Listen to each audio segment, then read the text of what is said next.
Taylor Aldeny, Dalet Ali, 11 order Mektep. Сәлеметсіздер ме? Құқықтану пәні бойынша ұбт-ға дайындалайық. Әр тапсырманы оқимыз, жауаптары мұқият есімізде сақтаймыз. Түртіп алсаңыз да болады. Бірінші сұраққа тоқталайық. Материалдық және рухани мәдениет жетістіктерінің жиынтығы құрайды мәдени игіліктерді. Кестемен мұқият танысып аламыз. Мәдениеттің формасы бойынша рухани және материалдық деп екіге бөлінеді екен. Мәдениеттің дамуында тұрақты жағы мәдени дәстүр, абсолютті қайталанбайтын кеңістіктің сол нүктесінде сол мезетте өмір сүретін іштей шексіздік даралық деп аталады екен. Мемлекет тұрпаты жағынан бөлінеді постиндустриялық, индустриялық. Төртінші сұрақта постиндустриялық деген жауапты белгілейміз. Бесінші сұрақ еңбек нарығында ұсынылған жұмыс күшіне деген қоғамдық қажеттіліктердің жалпы көлемін бейнелейтін, оны бос жұмыс орындары бар жұмыс берушілер қалыптастыратын еңбек нарығының құрамдасы, еңбекке сұраныс. Философияның пайда болуына ықпал еткен алғышарттардың бірі мифологиялық діни сананың дағдарысы. Мүліктік құндылықтарға жатады жеке адамның еңбек құралдары. Заңдар диалогының авторы Платон. 16 жастан 18 жасқа дейінгі қызметкерлер үшін жұмыс уақытының ұзақтығы аптасынан аспауы тиіс 36 сағаттан. Яғни күніне 7 сағаттық жұмыс деген сөз. Жалпы 40 сағат болса, күндік жұмысы 8 сағаттан аспауы тиіс. 14 пен 16 жас аралығындағылар 24 сағат белгіленген, күніне 4 сағаттық жұмыстар. Саяси құбылыстар әлемін тұтас және өзара тығыз байланысында зерделейтін ғылым саясаттану. Шығармашылықты түйсіктің көрінісі ретінде бағалаған ғалым Зигмунд Фрейд. Екі жақты, бір жақты немесе жанама байланыс түрінде жүзеге асатын қарым-қатынасты ресми, бейресми қатынастар деп екіге бөледі екенбіз. Өндіріс факторларының барлық иелері кірістерінің қосындысы, яғни жалақы, пайда, пайыз бен рентаның қосындысы ретінде анықталады. Және қоғамның таза пайдасын білдіретін ұлттық экономиканың негізгі көрсеткіші ұлттық табыс.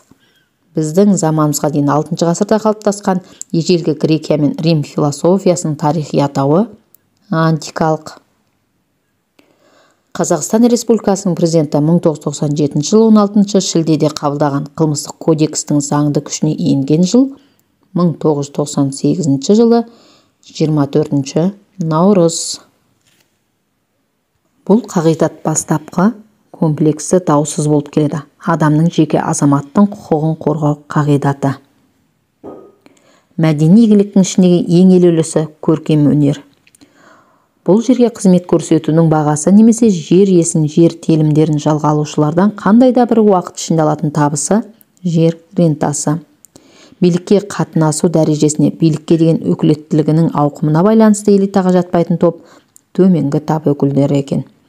Қызметкердің өз еңбек үшін алған ақша сомасы, жұмыс күшінің бағасы, яғни жалақы.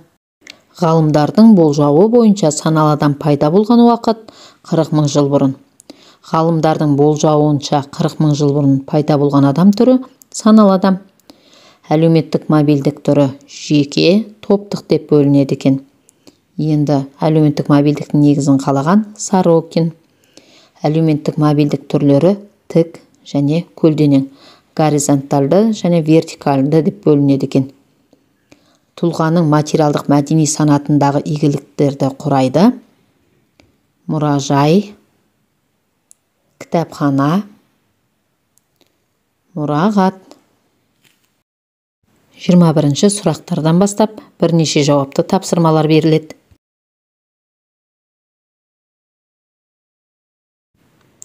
Қоғамдық өмірдің әлеуметтік аясына жататын ұғымдар ұлт, тап. Көрсететін қызмет сипатына қарай қоғамдық ұйымдар аталады. Халықтық, бұқаралық, азаматтық. Мемлекеттік басқарудың диктатуралық формасына тән белгілерді анықтаймыз. Заңсыз биліктің топтасқан адамдар қолында болуы, бір адамның саяси режиміне бағыну, күш көрсету арқылы мемлекет басқарылады. Адамның мәдениеттілік деңгейінің көріністері, даналығы, адамгершілік нышандары, шығармашылығы, рухани ізденісі. Философия сөзін алғашқы болып қолданған Пифагор. Басқару формасы бойынша президенттік, парламенттік республикалар. Португалия, Австрия, Франция. Картадан қарайық. Франция, Португалия, Австрия. QR-код арқылы тесті тапсырайық. Сау болыңыздар.